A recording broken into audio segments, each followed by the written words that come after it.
Kadang Anda menemukan seseorang yang mendadak jatuh disertai kejang dan mulut berbusa.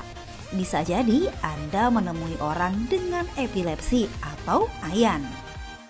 Orang dengan epilepsi atau OD sampai saat ini memang banyak diyakini masyarakat sebagai sebuah penyakit yang menakutkan. Sehingga tak jarang orang menghindar untuk bergaul atau berdekatan dengan seorang OD. Karena masyarakat awam menilai epilepsi adalah penyakit menular. Sebut saja seperti yang terjadi pada Hamid. Pemuda yang berusia 27 tahun ini telah mengidap epilepsi sejak usia kecil. Nah, pemirsa Ayu Diklat Plus, saat ini saya sudah bersama Mas Hamid. Mas Hamid adalah orang dengan epilepsi atau yang biasa kita kenal dengan ayan. Mas Hamid bisa cerita nggak sih mungkin awal mulanya seperti apa waktu ketika diketahui terkena epilepsi? Awalnya itu saya terkena epilepsi itu waktu umur 3 tahun. Waktu saya umur 3 tahun, awalnya saya sering terjatuh. Terakhir saya itu sering terjatuh itu waktu jatuh dari tangga. Saya periksa ke dokter bersama orang tua saya. Kondisi saya kata dokter baik-baik saja. Sekarang kan udah dewasa nih ya kan, mungkin ada perubahan kah, istilahnya sakitnya berkurang atau bagaimana ketika lagi kambuh si ayannya? Pada saat saya melakukan aktivitas, waktu saya istirahat, saya kehilangan kesadaran, Mbak. Pada saat saya kehilangan kesadaran, pas saya sadar, kata sekitar saya itu, kondisi saya kejang-kejang, Mbak. Sakitnya itu juga mungkin sakitnya seperti apa sih? Mungkin di bagian tubuh mana yang paling dominan? Paling dominan itu kepala, tangan, sama kaki, Mbak. Tuh badan saya kaku semua. Kepala saya sakit banget, Mbak. Ini udah melakukan pengobatan lagi atau bagaimana sih? Dokter menyarankan saya itu harus minum obat secara rutin. Minum obat secara rutin itu nggak boleh sampai nggak minum obat ataupun telat, Mbak. Kalau saya telat apapun nggak sampai minum obat, kondisi saya kemungkinan bisa terjadi lagi, Mbak. Kejang-kejang, saya nggak boleh lelah ataupun capek.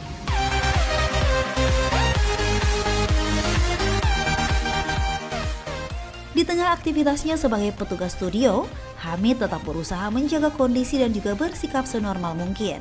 Meski terkadang gejala seperti kejang atau bingung dan juga bengong dialami Hamid. Kondisi ini juga yang membuat Hamid merasa rendah diri. Udah saya nggak enak sama teman-teman saya ya, Mbak ya. Lihat mereka, lihat kondisi saya itu punya penyakit kejang-kejang gitu, Mbak. Dan mereka prihatin kepada saya, memberi dukungan kepada saya. Harus tetap sabar, harus tetap semangat, Mbak. Pemirsa, kejang atau konvulsi adalah gejala umum yang biasa terjadi pada orang dengan epilepsi.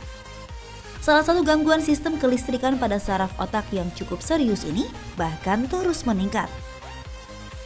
Jumlah penderita ayan di dunia saat ini terhitung sekitar 65 juta orang di dunia atau sekitar 1% dari jumlah populasi penduduk di dunia mengalami epilepsi.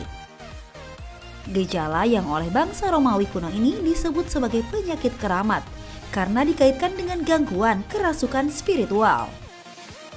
Lalu sebetulnya apa penyebab seseorang mengalami epilepsi?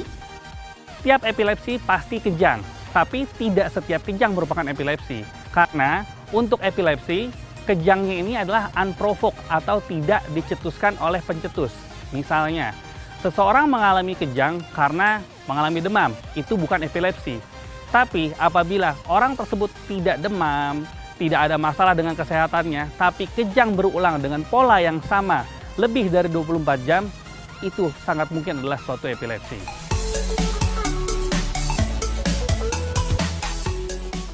Serangan yang muncul tanpa adanya tanda apapun, biasanya datang secara berulang, sehingga membahayakan kondisi orang dengan epilepsi. Bahkan tak sedikit di beberapa negara melarang seseorang dengan epilepsi untuk mengemudi, untuk menghindari tingginya angka kecelakaan. Hal ini kemudian menjadi ketakutan tersendiri bagi keluarga dan lingkungan, karena epilepsi adalah penyakit yang sulit disembuhkan. Mitos dan fakta seputar epilepsi pun kemudian banyak muncul dan diyakini masyarakat. Pemirsa, melakukan olahraga di air atau kolam renang memang menjadi salah satu terapi yang cukup baik bagi pemulihan beberapa jenis penyakit. Lalu bagaimana untuk seorang dengan epilepsi? Katanya seorang OD tak boleh berada berdekatan dengan kolam. Nah, itu fakta atau mitos? Itu mitos. Karena sebetulnya penderita epilepsi itu boleh aja di mana aja, boleh dekat kolam atau dimanapun. Yang jadi permasalahan adalah ditakutkan ketika dekat kolam muncul serangan. Dan kalau muncul serangan, pasien tersebut bisa tercebur sehingga bisa terjadi tenggelam. Tapi kalau memang epilepsinya relatif terkontrol, minum obat dengan teratur, bisa hidup normal seperti biasanya.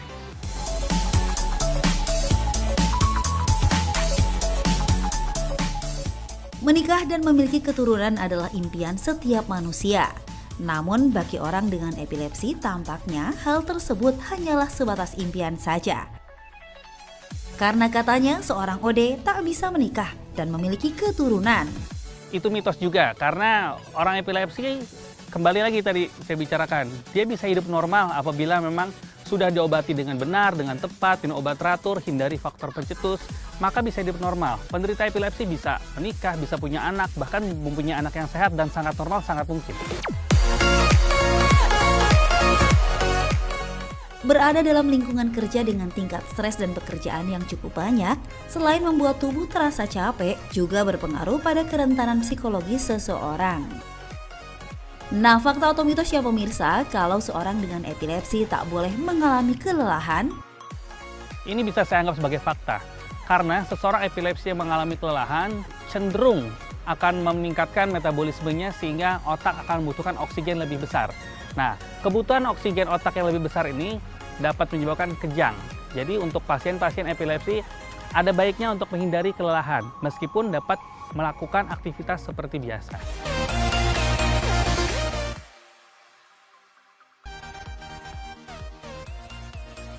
Saat orang dengan epilepsi mengalami kejang, mulutnya mengeluarkan air liur dan membuat kekhawatiran akan penularan penyakit tersebut, sehingga membuat orang takut berdekatan dan menganggap epilepsi bisa tertular melalui air liur. Ini jelas mitos, karena epilepsi sudah dipastikan adalah bukan penyakit menular, ya. Apalagi dia menular lewat liur, menular saja tidak.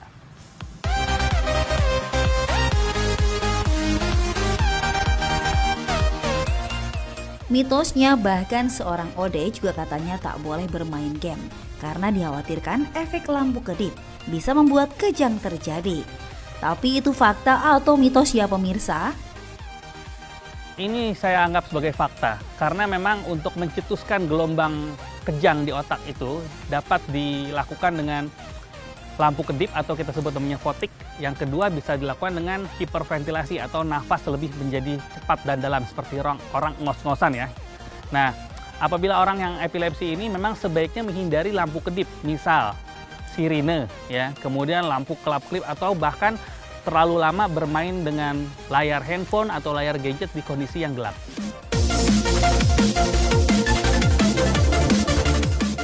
Berikut adalah tips apabila kita menemukan seseorang yang mengalami kejang atau epilepsi.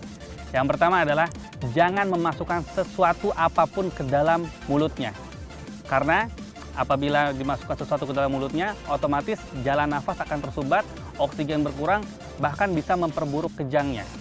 Kalau selama ini kita beranggapan orang kejang takut tergigit lidahnya, kita masukkan sendok atau semacamnya, itu adalah salah.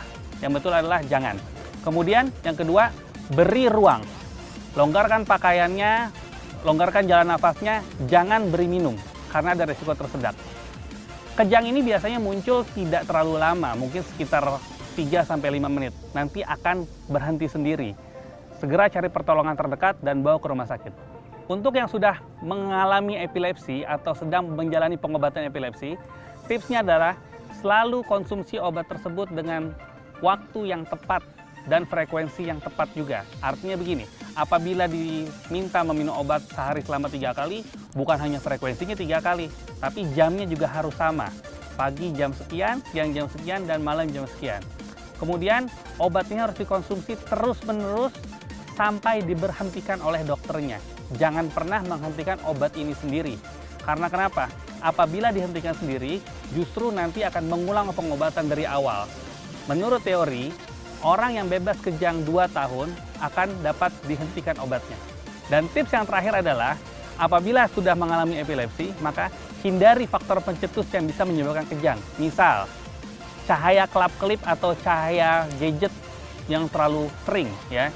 Kemudian hindari kondisi-kondisi yang membuat terlalu lelah seperti berpanas-panasan, olahraga yang sangat high impact, maraton seperti itu.